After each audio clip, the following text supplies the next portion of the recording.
On the line with us, we are so pleased to have Congresswoman Elise, who is also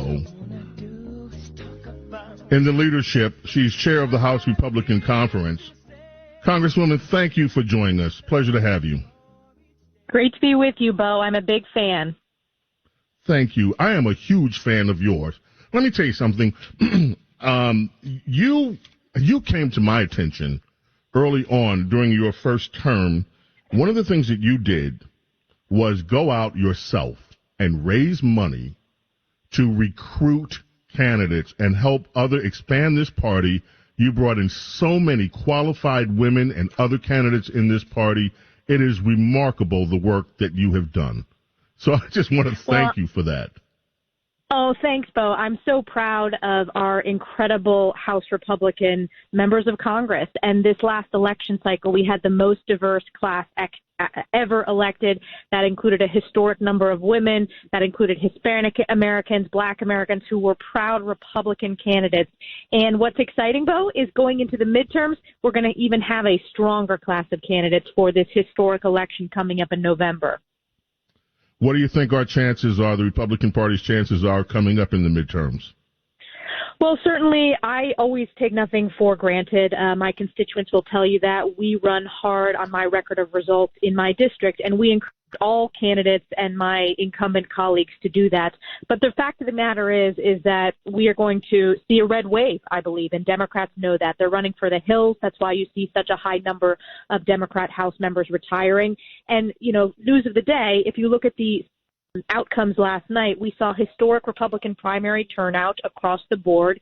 If you look at the state of North Carolina, even the unaffiliated voters, 50% for Republicans in terms of casting their ballot, highest turnout ever. So I think we're going to have a great opportunity to win back the House, to flip the Senate, to save this country. Because, look, Joe Biden's policies are failing.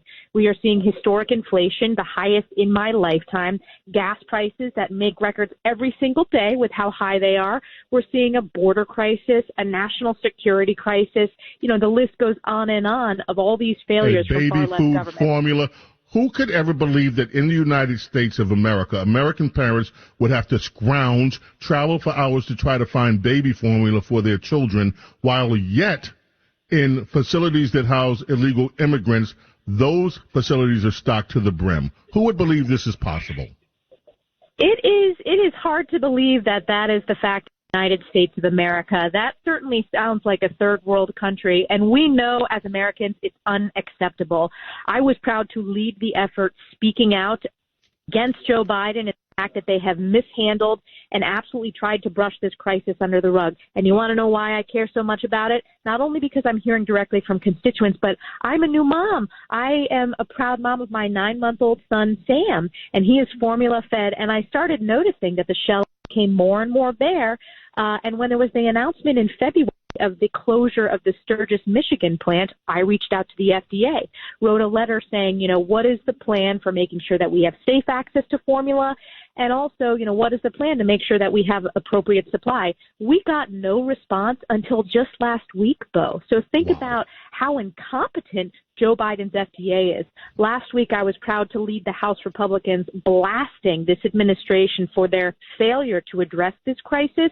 And it was effective because Joe Biden, the president of the United States, had to scramble, change his schedule that day, and get on the phone with the formula manufacturers. They should have done that months ago. And we are working on making sure that we will have a bill that I will be proud to lead to make sure that we're addressing all of the mishandling from the FDA so this never happens again.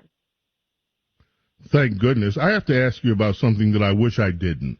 These obscene, outrageous attacks on your character coming from figures in the mainstream media, and a thinly veiled attack on not thinly veiled attack on Republican leadership, because it was an open attack on leadership from Liz Cheney. But I don't know who she's referring to when she claims that after this horrific incident in Buffalo, New York. Now, I was born in Buffalo. I came to New York City when I was 1, but I have relatives in Buffalo. In fact, I have a relative that used to live 4 blocks away from this Top store. I've been to Top stores. I believe I was in that store on more than one occasion. What has happened in that store horrified this entire country.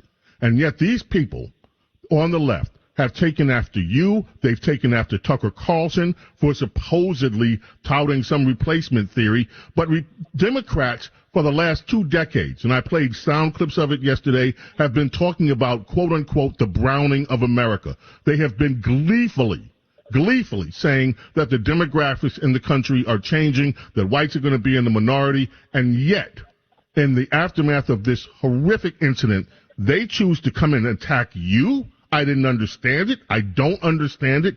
And I think that these people, of course they owe you an apology, which you'll never get, but I don't understand the mean-spirited viciousness of these people coming after you with such BS. Well, Bo, first of all, as a New Yorker, not only everyone in our state, but everyone across America mourns for the act of evil, pure evil that was committed and the horrific loss of life. I certainly have never made a racist comment or had anything to do with the shooting in Buffalo. And the fact that the mainstream media is trying to connect my support for securing the border and my opposition to allowing illegal immigrants to vote as somehow related to the mass shooting, it is dangerous, it is disgusting, and it is just not true. And the American people can see through it. But what is most outrageous is it's Democrats themselves. It's left-leaning groups affiliated with the Democratic Party. They have been making a case that demographics are destiny, which is why they want mass amnesty. I'm going to quote the Center for American Progress. They put out a paper in 2013, and it says, quote, supporting real immigration reform that contains a pathway to citizenship for our nation's 11 million undocumented immigrants is the only way to maintain electoral strength in the future.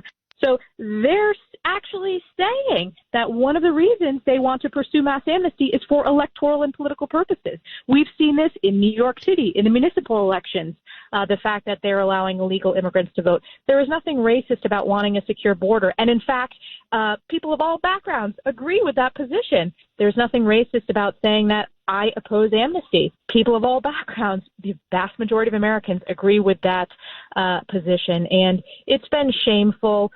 But the American people are smart. They can see through it, but it is outrageous and just untrue.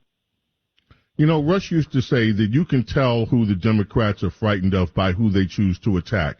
And so I will just say that I firmly believe, Elise Stefanik, that they are very frightened of you. They are frightened of your effectiveness. They are frightened of the fact that you know how to connect with average Americans. You speak their language. And you fight on their behalf, and you are not afraid to come out and fight for the American people. And also, I remember back when Donald Trump was under assault, and you stood against this impeachment from the Democrats. They have seen how effective you are. And I believe that is the reason, and a little bit of jealousy from that other party that's on the January 6th committee, that now you're in leadership and she isn't. But I just found this whole thing to be, it just makes me want to vomit to see the way that they've come after you. And I'm so happy that you don't seem affected by it, but instead are still standing firm, telling the truth about who these people are, what they've said, and what they represent. It's because they can't win on the issues, Bo. They are smearing and pursuing character assassination, let alone how shameful it is that they're politicizing this horrific tragedy at a time mourning and trying to unite the country. They're doing the exact opposite. It's no wonder that they're this level of desperation. They are so far underwater on every issue, including immigration. Joe Biden is negative 25 when it comes to his approval rating on immigration. So they see that their policies are out of touch, so they will do anything, and that includes smearing others. It's very sad in this country. It's a sad state of the mainstream media.